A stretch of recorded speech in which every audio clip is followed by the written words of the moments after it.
Justin, Alexis, un gozo poder compartir con ustedes y hablar sobre este tema importante acerca de cómo una iglesia se mueve a una pluralidad de ancianos. Estamos de acuerdo que el plan bíblico en el Nuevo Testamento que vemos es que iglesias son gobernadas por varios ancianos, por una pluralidad de ancianos. Justin, si un pastor te dice, tengo solamente, yo solo, un solo pastor, ¿qué le aconsejarías? ¿Cómo le dirías que continúe hacia adelante? Yo creo que primero se tiene que establecer la gran necesidad que él tiene de tener a otros hombres a su alrededor. Yo creo que muchos de nosotros hemos sido capacitados teológicamente, hemos aprendido mucho en cuanto a experiencia ministerial, tenemos ciertos dones de liderazgo, entonces es muy fácil el creer que yo tengo lo suficiente entre mis dones y mis habilidades para poder guiar, pastorear y plantar una iglesia.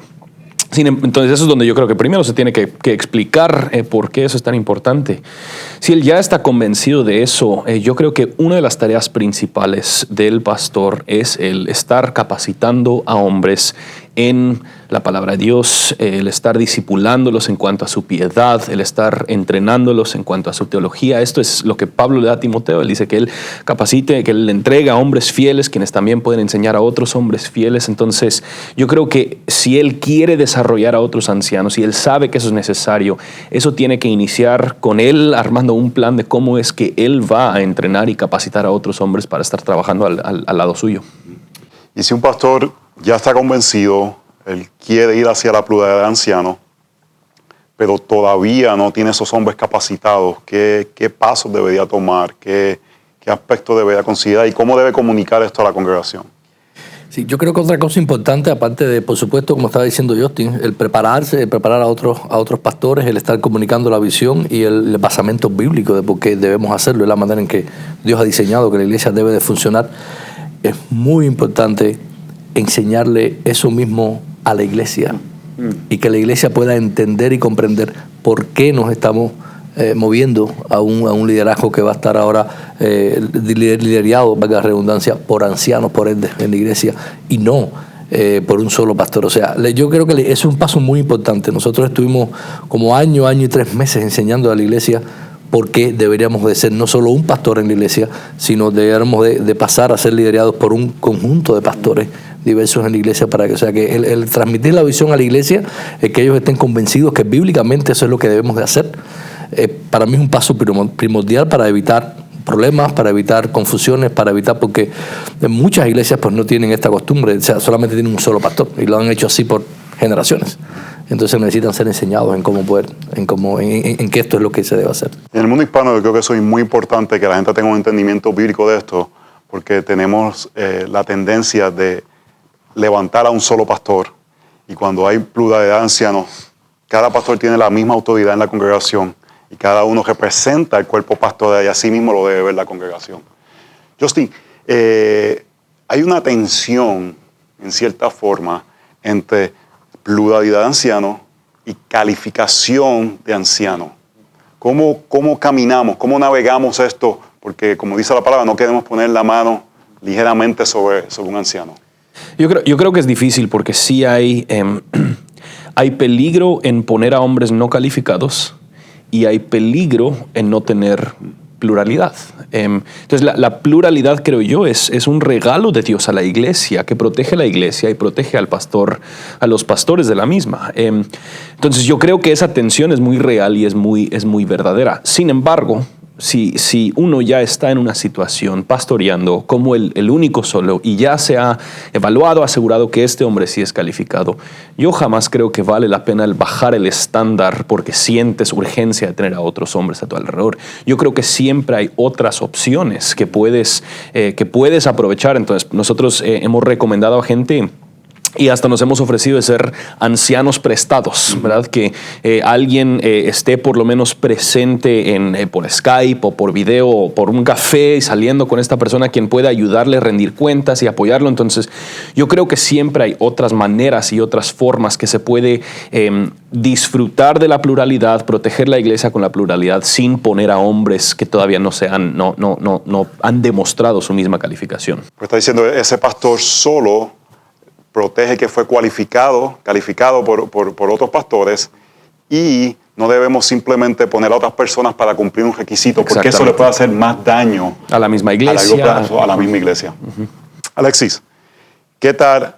Es un pastor de una iglesia, lleva años, él es el pastor, así cabeza, bastante autoritario, que eso no sucede en Latinoamérica, ¿verdad? Y tiene un grupo de pastores que en cierta forma le siguen, y este pastor ha estado estudiando la Escritura y está teniendo una convicción de pluralidad pastoral. ¿Qué tú le ayudarías o qué tú le comunicarías a un pastor en ese caso así, que está acostumbrado a liderar tan fuertemente y quiere moverse a una pluralidad?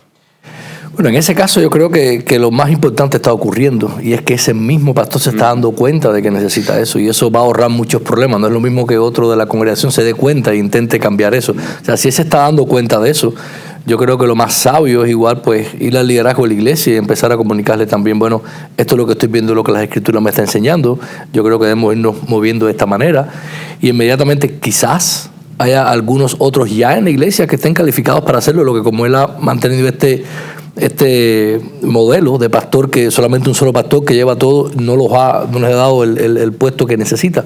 Hay muchas iglesias por ahí que se dice que son multipastorales, pero en realidad, o sea, no son multipastorales. No es que yo tenga un pastor de jóvenes, un pastor de misiones, un pastor de esto. En realidad es un solo pastor que ellos trabajan para él. Y eso, o sea, cuando hablamos de pastores liderando la iglesia, pues hablamos de la misma autoridad de todos los pastores en la congregación. Él tiene que estar consciente que va a estar compartiendo su liderazgo, su autoridad. Él no toma todas las decisiones solo, ya él las toma en un conjunto de gente. Pero yo creo que inmediatamente moverse a orar mucho por la situación y buscar las maneras más sabias en que él puede pues también guiar a los líderes que están a su lado y a la iglesia a implantarlo cuando tengan las condiciones, las personas calificadas para hacerlo, y etcétera. Justin, ¿cómo animarías un pastor que quizás estaba en una pluralidad de dos pastores y uno de los pastores se descalifica del ministerio y se mueve ahora a estar solo nuevamente? ¿Cómo animarías a un pastor en esa situación? Yo creo que eso es obviamente un tema muy difícil para la misma iglesia, tal vez aún más difícil para la iglesia que para el pastor que estaba en esa situación. Yo creo que como pastores nosotros entendemos el peligro que existe en el estar en el ministerio, pero muchas veces para nuestras congregaciones a veces es difícil el entender cómo es que uno de mis pastores es el que haya fallado. Entonces, para mí, yo creo que el consejo sería el asegurarse que él sí está bien pastoreando la iglesia por medio de ese mismo conflicto, y que ellos puedan poner sus ojos en Cristo, quien es el único que nos da verdadera esperanza. A final de cuentas, si ellos están buscando esa esperanza en sus líderes, en sus pastores, jamás lo van a tener. Pero por ende, yo creo que si es una iglesia establecida, formal, debería ya haber cierta cola de hombres quienes están siendo preparados y quienes están, tal vez no de inmediato, pero en los próximos meses o años, el estar listos para ya llenar ese mismo vacío. Y yo creo que eso es cierto para una iglesia que está tomando en serio la misión de la iglesia. A final de cuentas, si ellos quieren plantar otras iglesias, van a estar levantando a hombres, o aún si simplemente ven la necesidad de la pluralidad, van a estar levantando a otros hombres quienes pueden tomar ese lugar. Entonces, si los pastores han estado haciendo su trabajo hasta ese punto, yo creo que debe haber otras personas ya casi listas para llenar ese lugar. Terminando, ya el tiempo se está acabando, vemos que el patrón nuevo testamental, pluralidad de ancianos, vemos que Pablo manda a poner múltiples ancianos en las diferentes congregaciones. Le queremos animar a amigos que quizás están viendo esto, que están en este proceso. Instrúyete bíblicamente, quizás busca otros pastores que te ayuden a crear convicciones y a tomar decisiones sabias en un proceso que puede ser un poco complicado cuando te estás moviendo de un pastor de solo a una pluralidad de ancianos. Pero como muy bien dijeron ambos, esto es algo que protege a la iglesia y da gloria a Dios y refleja el evangelio. Cuando juntos pastoreamos a estas ovejas que nos ha dado el Señor, que son del pastor de los pastores. Gracias por estar con nosotros.